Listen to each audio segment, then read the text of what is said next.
Nama saya Aisyti Rabiah Adawiyah dengan NIM 11820600007 jurusan Pendidikan Biologi UIN Sunan Gunung Jati Bandung. Di sini saya akan menjelaskan mengenai glikolisis.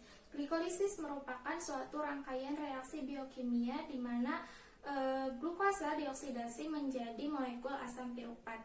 Secara garis besar, proses glikolisis ini dibagi menjadi ke dalam 9 langkah.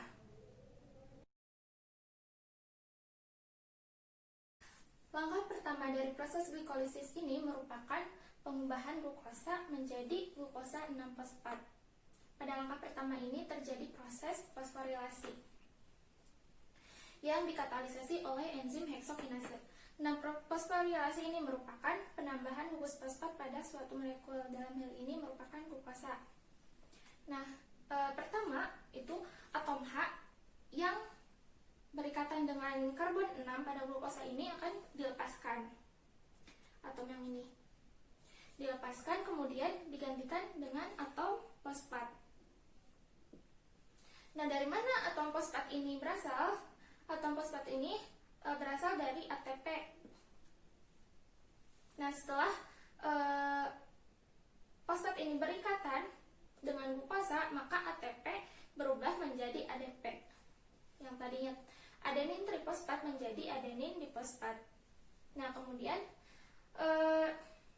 kenapa menjadi glukosa 6-fosfat? Karena fosfat yang baru berikatan ini berikatan dengan karbon nomor 6 sehingga menjadi glukosa 6-fosfat.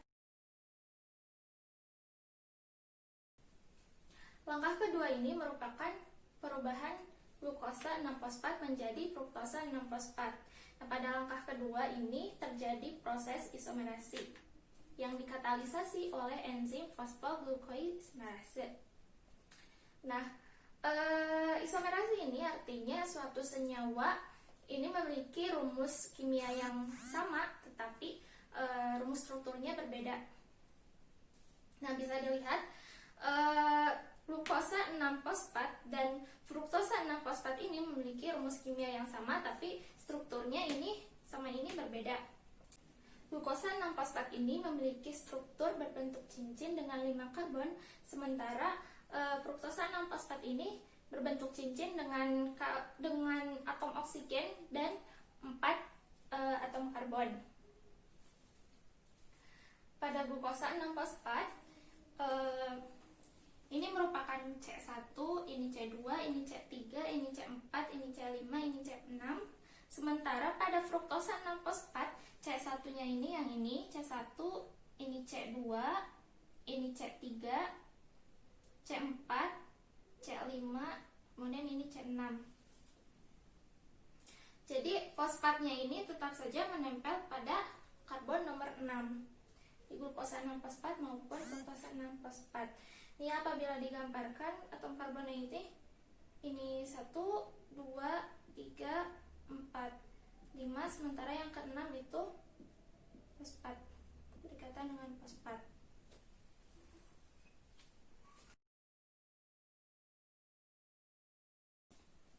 Nah, selanjutnya pada langkah ketiga ini terjadi pengubahan fruktosa 6-fosfat menjadi fruktosa 1,6 bifosfat. Pada langkah ini terjadi proses fosforilasi seperti pada langkah pertama. Nah, fosforilasi ini dikatalisasi oleh enzim fosfofruktokinase. Seperti yang tadi disebutkan bahwa fosforilasi ini merupakan penambahan gugus fosfat pada suatu molekul. Dalam hal ini merupakan molekul fruktosa. Nah, fruktosa yang ditambahkan yaitu terikat pada atom C1 atau atom karbon 1 yang ini. Ini merupakan fosfat yang baru ditambahkan. Nah, dari mana fosfat ini? Seperti tadi dari ATP atau adenin trifosfat. Nah, setelah satu fosfatnya ini ditransfer ke C1, maka ATP menjadi ADP atau adenin difosfat. Nah,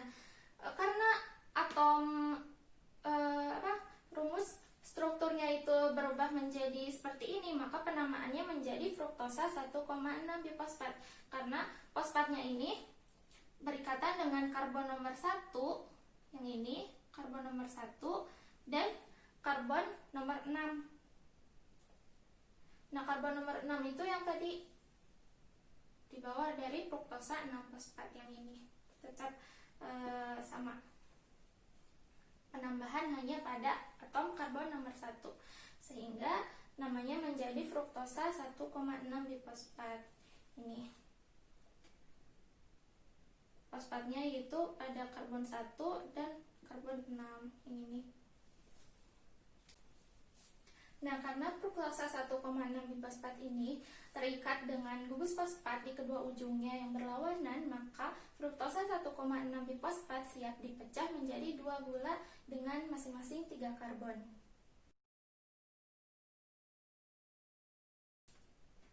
Pada langkah keempat, yaitu fruktosa 1,6 bifosfat pecah menjadi 2 gula dengan masing-masing 3 karbon, yaitu dihidroksiaseton fosfat dan gliseraldehid 3-fosfat.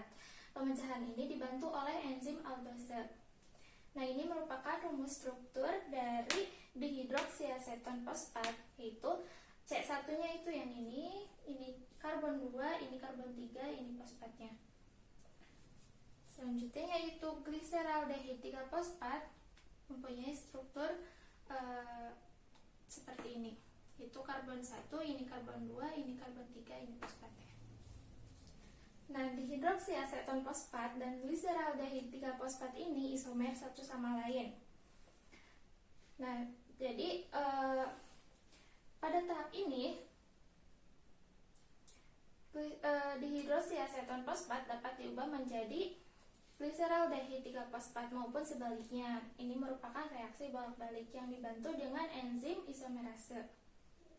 Nah, enzim berikutnya itu hanya menjadikan gliseraldehid 3-fosfat sebagai substratnya. Jadi, dihidroksiaseton fosfat ini diubah menjadi gliseraldehid 3-fosfat. Nah, untuk selanjutnya yaitu gliseraldehid 3-fosfat ini akan melanjutkan proses glikolisis berikutnya yang dibagi menjadi 2 cabang. Nanti dituliskan dengan angka 2.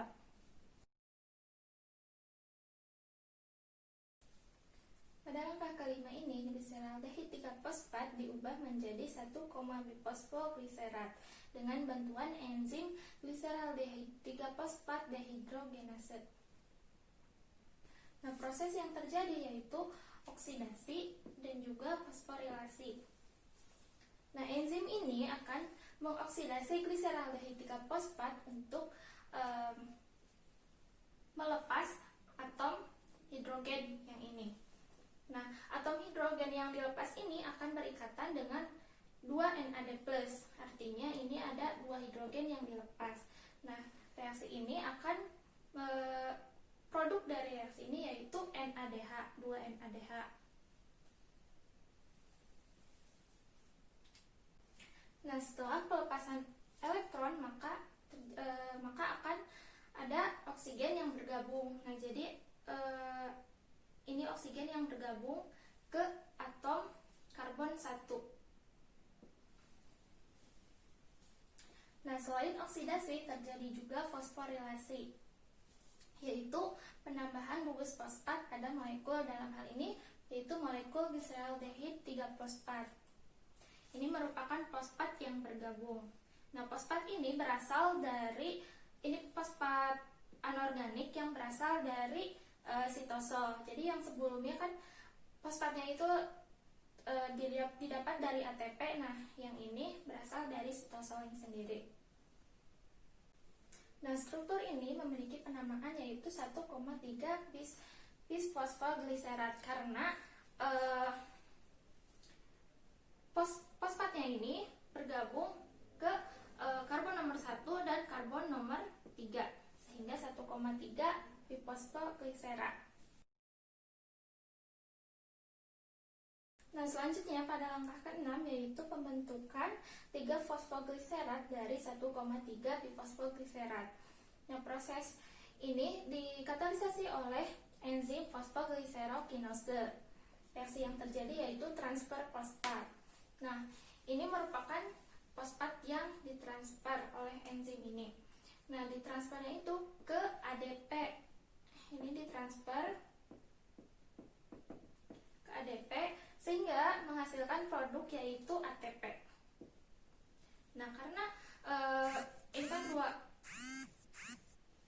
dua fosfat, kemudian ditransfer ke 2 ADP sehingga produknya itu 2 ATP.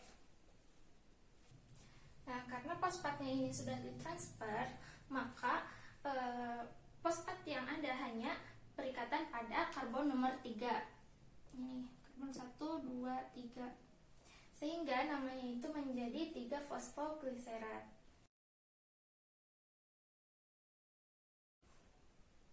Selanjutnya yaitu langkah ke-7, yaitu pembentukan 2-fosfogliserat dari 3-fosfogliserat. Nah,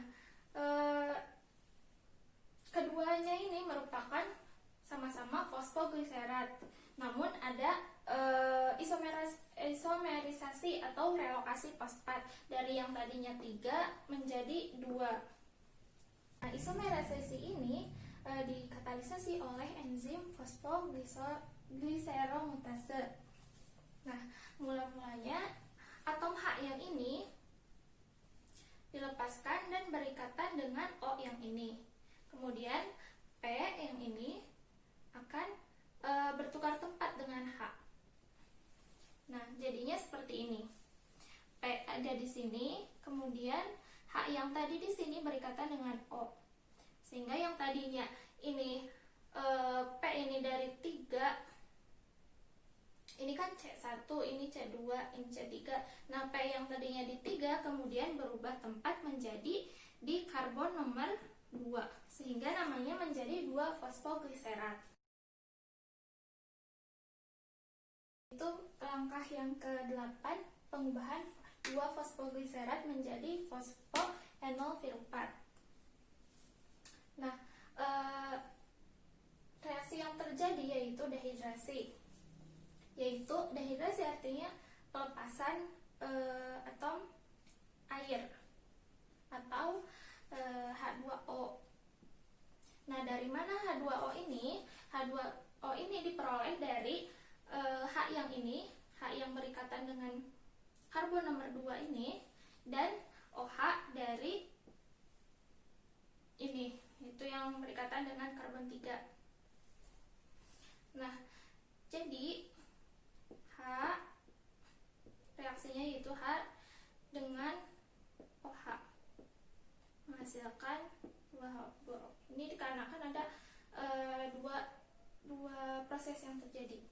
Nah, proses ini dikatalisasi oleh enzim enolase. Nah, setelah pelepasan 2H2O ini, maka 2-fosfogliserat berubah menjadi fosfoenolfirupat.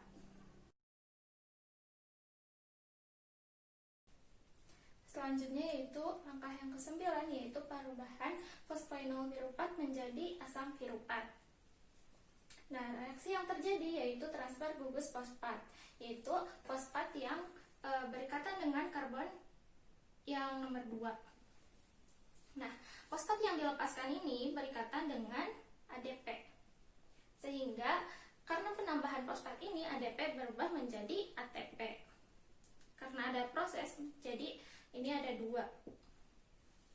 Proses ini, proses yang terjadi pada langkah 9 ini, yaitu transfer gugus fosfat, dikatalisasi oleh enzim firupat kinase. Nah, dengan dilepasnya fosfat ini, maka strukturnya berubah menjadi seperti ini. Sehingga penamaannya menjadi asam firupat. Dari ke-9 langkah tersebut, maka hasil akhir dari glikolisis yaitu awalnya glukosa ini menghasilkan 2 asam firupat. Kemudian energi yang dihasilkan yaitu 4 ATP. Kemudian karena di langkah 1 dan 3 ada penggunaan ATP, maka dikurangi 2 ATP, maka ATP yang dihasilkan yaitu 2 ATP. Kemudian juga dihasilkan 2H2O dari langkah yang ke-8 dan juga 2 NADH dari langkah ke-5.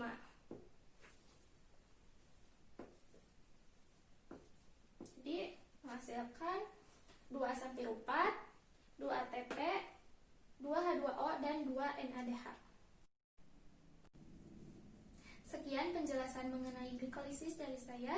Mohon maaf apabila terdapat kesalahan. Wassalamualaikum warahmatullahi wabarakatuh.